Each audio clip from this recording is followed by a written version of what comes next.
A gente está aqui de novo para falar sobre o quadro 1 Minuto na Câmara, na sessão de hoje, um projeto importante, principalmente para as mães que têm filhos na lista de espera das creches. Foi aprovado, esse projeto é de autoria do vereador Donizete da Farmácia, né, Donizete?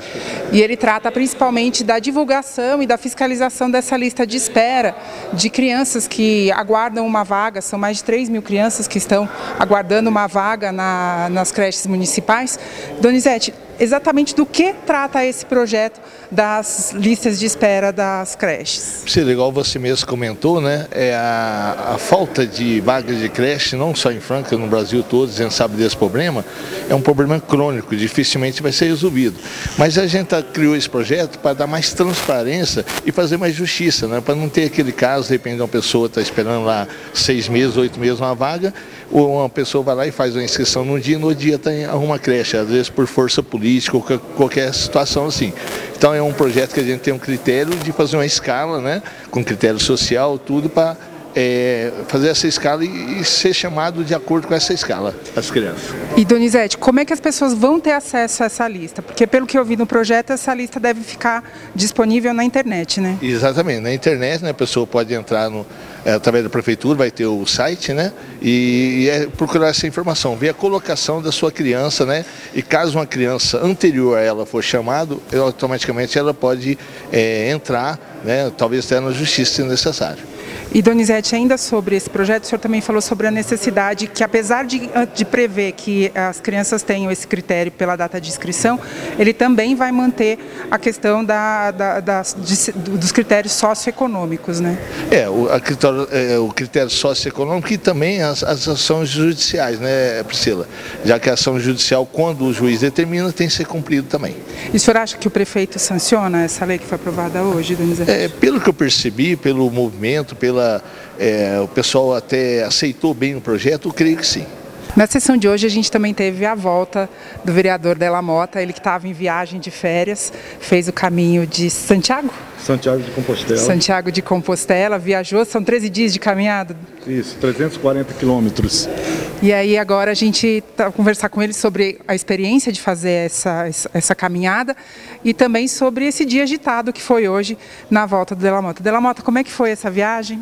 Maravilhosa, eu tinha um sonho de fazer esse caminho e o ano passado foi eleição, eu ganhei a eleição, só que eu já tinha adquirido, nós tínhamos formado o grupo, já tinha feito a programação, e não era o momento de eu sair da Câmara, mas foi maravilhoso. Eu saí de Oviedo, nós fizemos o caminho primitivo de Oviedo a Santiago, maravilhoso. Nós pegamos chuva, teve pessoal durante o percurso quebrou uma perna, teve desistências, tem pessoas que fizeram um caminho um tanto quanto menor. Nós andamos 340 quilômetros, saímos de Oviedo, passamos por vários vilarejos, conhecemos a história primitiva, medieval daquele país. Depois nós fizemos um passeio, nós saímos da Espanha, fomos pela França e o sonho de conhecer os Pirineus foi maravilhoso. E o que você tirou de positivo? O senhor estava me falando mais cedo a respeito desse contato que se tem, são 13 dias em que se caminha sozinho, para quem não conhece como é que é feita essa caminhada, né? São 13 dias que se caminha sozinho, 340 quilômetros andando, faça chuva ou faça sol, e o senhor estava me contando sobre as lições de vida que o senhor aprendeu nesse caminho. Exatamente, tudo aquilo que você carrega na sua mochila, se ela for muito pesadas, então você traz para a sua vida o que é necessário. Tem coisas que nós carregamos na vida que não são necessários, são pesos, e durante isso o percurso tem uns totens que indicam o caminho de Santiago. Você observa que pessoas vão deixando para trás algumas coisas, tênis, tudo que é aquele pesado, vai aliviando. Isso é a nossa vida, né? Então às vezes nós carregamos algumas coisas que não são necessárias, e isso no caminho, do tamanho, porque a sua mochila vai pesando, são 10, são 20 quilos, você tem que transportar extremamente o que é necessário. Isso nós aprendemos lá. E outra coisa, durante o caminho nós temos aquele momento de oração, que você fica com você, que você aproveita a natureza, ela transmite algo para você. É extremamente saudável, é muito bom, aqueles que têm a oportunidade, vale a pena. E Della Mota, como é que isso deve ajudar o seu trabalho aqui na Câmara, ainda mais hoje que teve esse dia agitado, com discussão entre oposição e situação? Serenidade, eu acho que é serenidade. Eu acho que o importante que nós temos na Câmara, tem que existir a discussão, mas só que a discussão tem que ser educada, né? E tem o lado é o povo, nós temos que ver o que é aquilo melhor para o povo. E não esquecer jamais. Toda vez que nós estamos colocando o dedo, votando sim ou não, nós temos que observar alguma coisa. Nós temos responsabilidade naquilo que nós fazemos. Então eu tenho uma palavrinha que eu trago junto de mim desde o meu tempo, da minha carreira.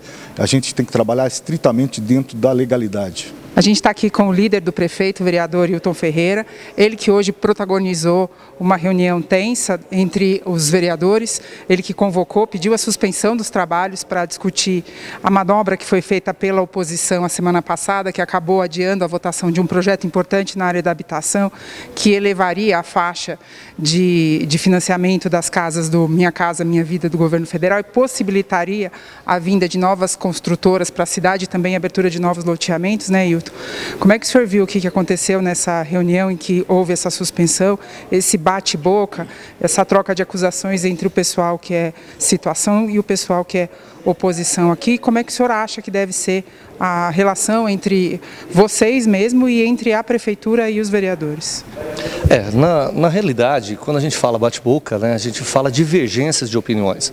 Nós tivemos realmente alguns vereadores que analisaram o projeto enviado pelo prefeito, encontraram algumas deficiências, algumas falhas que no caso eles julgavam, acreditavam existir.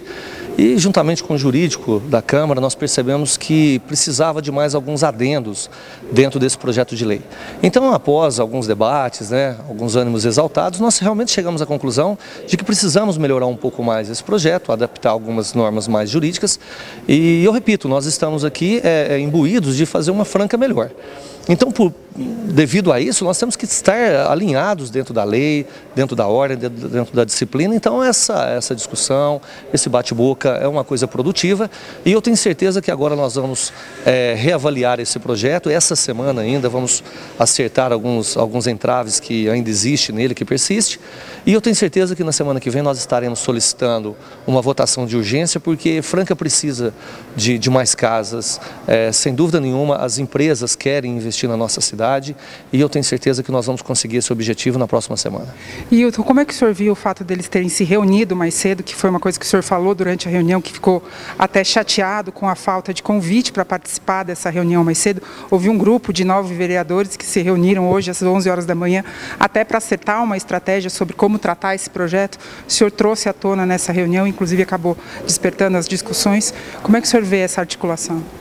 Na realidade, nós ficamos sabendo que um grupo de vereadores haviam se reunidos, né, com esse objetivo de entender como estava esse projeto de lei, como ele estava realmente na sua íntegra, e que entre eles houve realmente o conhecimento dessa divergência, e nós solicitamos desse grupo, né, porque não havia nos chamado, mas logo foi repassado para nós as divergências encontradas, e eu acredito que foi solucionado, né? Eu acho que, como você disse, oposição, situação, seja aquilo que o vereador quer denominar, que eu não acredito muito nisso, eu acredito em todos por uma Franca melhor, né? Então, o título de oposição, situação, isso cabe de cada um, mas eu acredito que todos nós agora entramos num acordo e vamos trabalhar para que essa lei seja aprovada, que com certeza isso é o melhor para a nossa cidade.